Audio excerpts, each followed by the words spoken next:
Hello my dear viewers, welcome back to Times Drive. I am your host and दोस्त Ankur Taneja and क्योंकि आज Friday है, we gonna talk about 5 reasons. And आज के हमारे इस 5 रीजन के वीडियो का टॉपिक है why Indians are still not buying electric vehicles. अब इलेक्ट्रिक व्हीकल्स की जहां बात सामने आती है, बहुत से मिथ्स और बहुत से फैक्ट्स भी किसी भी कस्टमर के मन में आने लाजमी हैं।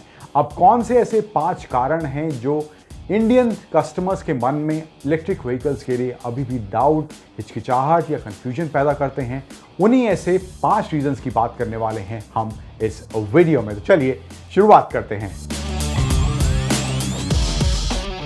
अब पिछले कुछ सालों में इंडियन ऑटोमोबाइल बाजार में हमें कुछ नए इलेक्ट्रिक व्हीकल जरूर देखने को मिले हैं। सबसे जो किफ़ायती या कहें कि कॉस्ट इफेक्टिव इलेक्ट्रिक व्हीकल अभी फिलहाल मौजूद है वो है टाटा की नेक्सॉन। उधर दूसरी तरफ आपको MG ZS जैसी गाड़ी, Hyundai Kona मिल जाती है। टाटा की टिगोर भी है इलेक्ट्रिक व्हीकल के तौर पर। एंड आप लग्जरी में चले जाएं तो वहाँ पर आपको जैगुआर I-Pace, ऑडी और मर्सिडीज़ की गाड़ियाँ भी इलेक्ट्रिक व्हीकल के तौर पर देखने को मिल जाती हैं। अब इन इलेक्ट्रिक व्हीकल की एक्सेप्टेबिलिटी उतनी तेजी से नहीं बढ़ रही है, तो इनके पीछे कुछ कारण भी होने लाजमी हैं। अब जो पहला कारण इन सभी कारणों में से है वो भी एक काफ़ी हद तक कॉमन कारण है जो बैटरी रेंज की एंजाइटी से जुड़ा है। बैटरी रेंज, हालांकि अगर बात करें ईवीज जो अभी फिलहाल मार्केट में मौजूद हैं, 300 से 450 किलोमीटर की रेंज वो अपनी बैटरी पैक के थ्रू देती हैं। हालांकि उन गाड़ियों की कॉस्ट जो है वो काफ़ी ज़्यादा है। टाटा नेक्सॉन की बात करें वो अराउंड 14 लाख के आसपास उसका प्राइस स्टार्ट होता है। MG ZS 20 लाख के आसपास है। Hyundai Kona 25 लाख के आसपास है। देन लग्जरी सेगमेंट में तो गाड़ियाँ और महंगी ऑब्वियसली हैं ही। तो यहाँ पर बैटरी रेंज जो है वो अभी फिलहाल कॉस्ट से काफ़ी जुड़ी हुई है। जो रेंज अभी फिलहाल इलेक्ट्रिक व्हीकल्स देखने को मिलती है, टाटा नेक्सॉन की बात करें तो 312 किलोमीटर की वो रेंज क्लेम करते हैं। तो अराउंड अगर आप एवरेज लगाएं तो 290 या 300 की अगर रेंज भी वो दे रही है, तो आप उस रेंज के हिसाब से उसको किसी भी लंबे सफ़र पर नहीं ले जाने का प्लान बना सकते। अगर आप सिटी में कम्यूट कर रहे हैं, ठीक है, देन वहाँ पर वो प्रैक्टिकल बनता है। सो अगर कोई कस्टमर गाड़ी ले रहा है तो वो सिटी की पर्पज़ से इलेक्ट्रिक व्हीकल लेना चाह रहा है तो सिटी की पर्पज़ से उसको ले सकता है। बट अगर आप लंबे रूट पर 400, 500, 600 किलोमीटर का ड्राइव करना चाहते हैं तो वहाँ पर चार्जिंग इंफ्रास्ट्रक्चर नहीं है, उस पॉइंट पर भी हम आएंगे। तो ये सब समस्याएं बैटरी रेंज को लेकर फिलहाल अभी जो हैं डाउट जरूर पैदा करती हैं इलेक्ट्रिक व्हीकल्स को लेकर कस्टमर के मन में। दूसरा जो रीज़न है हमारे इस 5 रीज़न की लिस्ट में वो है चार्जिंग इंफ्रास्ट्रक्चर और होम चार्जिंग को लेकर जो इश्यूज़ हैं इलेक्ट्रिक व्हीकल्स अगर आप लेने का सोच रहे हैं। अगर चार्जिंग इंफ्रास्ट्रक्चर की बात करें तो वो फिलहाल बहुत ही सीमित दायरे में अवेलेबल है। कुछ 100-200 आपको मे बी फास्ट चार्जिंग के ऑप्शन देखने को मिल जाएंगे, DC फास्ट चार्जिंग के, बट उसके अलावा उस तरह से नेटवर्क नहीं फैला है जैसे कि कुछ वेस्टर्न कंट्रीज़ में, US में, UK में या यूरोपियन कंट्रीज़ में देखने को मिल रहा है। हालांकि अगर आप लंबे रूट पर प्लान कर रहे हैं तो उन कंट्रीज़ में भी आपको अपना ट्रिप प्लान करना पड़ता है उस हिसाब से कि मेरे रास्ते में वो चार्जिंग पॉइंट है कि नहीं है, वो चार्जिंग स्टेशन है कि नहीं है। तो फिलहाल इस तरह से भी हमने कुछ स्टोरीज देखी हैं, तो लोग इस तरह से अपना वो ट्रिप प्लान करते हैं अगर वो इलेक्ट्रिक व्हीकल लंबे सफ़र पर भी लेकर जा रहे हैं। तो ये इंफ्रास्ट्रक्चर वाली प्रॉब्लम तो यस मैं कहूँगा अभी फिलहाल मेजर है। देन अपार्ट फ्रॉम दैट, अगर आप लंबे रूट पर नहीं भी जा रहे हैं, अगर आपने लोकल सिटी पर्पज़ के लिए भी गाड़ी ली है तो होम चार्जिंग का एक सॉल्यूशन होना जरूरी है। अब होम चार्जिंग के लिए अगर आप उसको 15 एम्पियर के सॉकेट में लगाते हैं तो तकरीबन वो 8 से 10 घंटे का टाइम लेती है फुल चार्ज होने में। लेकिन कभी कभार जैसे ऑफिस स्पेसेस होते हैं या आपके अपार्टमेंट में रहते हैं तो वहाँ पर होम चार्जिंग की सॉल्यूशंस अवेलेबल नहीं है। अगर आपकी गाड़ी अपनी सोसाइटी के बेसमेंट में पार्क होती हैं, वहाँ पर चार्जिंग पॉइंट्स अवेलेबल नहीं हैं, तो वो सब आपको अपनी कॉस्ट से करवाना पड़ेगा। अगर आप वहाँ पे आपको 15 एम्पियर का सॉकेट लगवाना पड़ता है, देन उसको अपने मीटर से कनेक्ट करना पड़ेगा। Then there lot of other issues जो होम चार्जिंग को लेकर फिलहाल अभी इलेक्ट्रिक व्हीकल्स में देखने को मिलते हैं अगर कोई कस्टमर इलेक्ट्रिक व्हीकल लेने का प्लान बना रहा है। तो ये कुछ इशू हैं, सेकेंड रीजन जो आते हैं चार्जिंग इंफ्रास्ट्रक्चर और होम चार्जिंग इश्यूज को लेकर।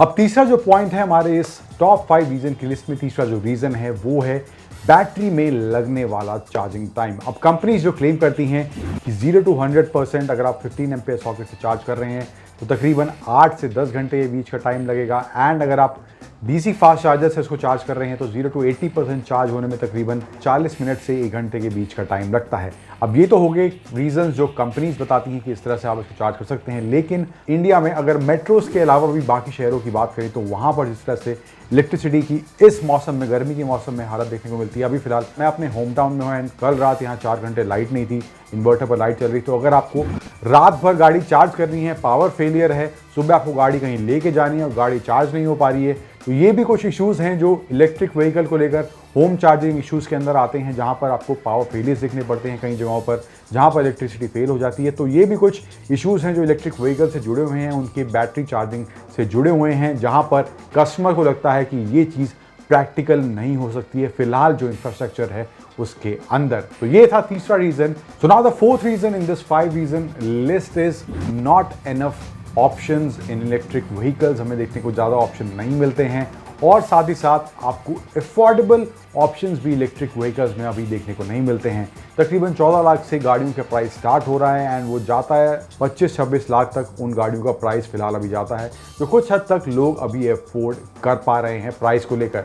सो ये भी एक नेगेटिव पॉइंट ऐड हो जाता है अगर कोई कस्टमर इलेक्ट्रिक व्हीकल लेने का प्लान कर रहा है। ज़्यादा अफोर्डेबल ऑप्शंस मार्केट में देखने को नहीं मिलते। कुछ चुनिंदा ही कंपनियां जो हैं अपनी गाड़ियाँ इलेक्ट्रिक व्हीकल के तौर पर मार्केट में अभी फिलहाल लेकर आई हैं। मे भी आने वाले कुछ सालों में हमें कुछ नए इलेक्ट्रिक व्हीकल्स देखने को मिले एंड उनमें कुछ इलेक्ट्रिक व्हीकल्स जो हैं वो अफोर्डेबल भी हों, जो प्राइस रेंज 6 से 8 लाख की प्राइस रेंज में देखने को मिले, but that is not the case right now. So ये भी एक करंट सिनेरियो में एक नेगेटिव पॉइंट बन जाता है इलेक्ट्रिक व्हीकल्स के लिए। अब पांचवा और फाइनल रीज़न हमारे इस टॉप 5 रीज़न की लिस्ट में है, वो है misconceptions about the maintenance of electric vehicles. बहुत से लोगों को लगता है कि इलेक्ट्रिक व्हीकल्स की मेंटेनेंस ज़्यादा है, बैटरी रिलायबल है कि नहीं, कहीं ब्लास्ट तो नहीं हो जाएगी, क्योंकि हमने कुछ केस देखे हैं इलेक्ट्रिक व्हीकल में गाड़ियों में आग लगते हुए। I mean not in India but yes in western countries, तो वहाँ पर कुछ केस भी देखने को मिले हैं। एंड येस वो मिसकंसेप्शन भी है। हालांकि इलेक्ट्रिक व्हीकल्स कंपनीज ये क्लेम ज़रूर करती हैं कि उनकी जो बैटरीज हैं इलेक्ट्रिक व्हीकल्स में, उनको हर तरह के रिगरस टेस्ट से गुजारा गया है, हर वो टेस्ट करा गया है ताकि उसको रियल वर्ल्ड में उनके साथ कोई दिक्कत कस्टमर को महसूस ना करनी पड़े। बहुत हद तक ये सच भी है। जितना मिसकंसेप्शन इलेक्ट्रिक व्हीकल्स की मेंटेनेंस को लेकर सुनने को मिलता है, उतना ज़्यादा मेंटेनेंस उन गाड़ियों का वाकई में नहीं है। Compare to the petrol and diesel cars, electric vehicles का मेंटेनेंस बहुत ही कम आपको देखने को मिलेगा। उनमें वो फ्यूल टॉपअप्स नहीं होते हैं, वो रेगुलर उसमें सर्विस देखने को नहीं मिलती है। कुछ टाइम बाद आपको चेकअप जरूर कराना पड़ता है रेगुलर, बट उस तरह से रेगुलर सर्विस पेट्रोल या डीजल व्हीकल की तरह नहीं होती इलेक्ट्रिक व्हीकल्स की। तो वो मेंटेनेंस कॉस्ट भी आपको ये एक फैक्ट जरूर है कि आपको इलेक्ट्रिक व्हीकल्स की maintenance cost compare to petrol and diesel cars कम देखने को जरूर मिलती है। So that is one misconception but that is completely myth. So ये कुछ 5 रीजन है हमारे इस टॉप 5 रीजन की लिस्ट में that why Indians are still not buying electric vehicles. I will repeat those reasons back to back. जिसमें पहला reason है बैटरी रेंज का इशू जो है, और रेंज एंजाइटी जो है उसको लेकर एक काफ़ी इशू रहता है कस्टमर के दिमाग में। Then the second reason is charging network और होम चार्जिंग चैलेंजेस हैं कस्टमर के लिए अगर वो सोचता है इलेक्ट्रिक व्हीकल लेने का। फिर तीसरा रीज़न है बैटरी में लगने वाला चार्जिंग टाइम भी एक फिलहाल अभी एक बहुत बड़ा रीज़न है जो कस्टमर्स अपने दिमाग में रखते हैं अगर वो सोचते भी हैं इलेक्ट्रिक व्हीकल उनको लेना है। Then the fourth reason in this list is ये आपके पास ज़्यादा ऑप्शंस नहीं है इलेक्ट्रिक व्हीकल्स में, और आपके पास ज़्यादा अफोर्डेबल ऑप्शंस भी इलेक्ट्रिक व्हीकल्स के तौर पर मार्केट में अभी फिलहाल देखने को नहीं मिलते। पांचवा और आखिरी जो रीज़न है वो है misconception about the maintenance of electric vehicles, which is completely a myth. So these were the top 5 reasons that we have in our list of why Indians are still not buying electric vehicles. आपको हमारा ये video कैसा लगा? Do tell us in the comment section. And अगर आपके पास कुछ सुझाव हैं हमारे आने वाले वीडियोस के लिए तो वो भी आप हमें कमेंट सेक्शन में ज़रूर बता सकते हैं। वीडियो कैसा लगा वो भी आप हमें ज़रूर बताएं, साथ ही साथ वीडियो को लाइक, शेयर और टाइम्स ड्राइव को सब्सक्राइब करना बिल्कुल मत भूलिएगा। Thank you for watching. Bye bye.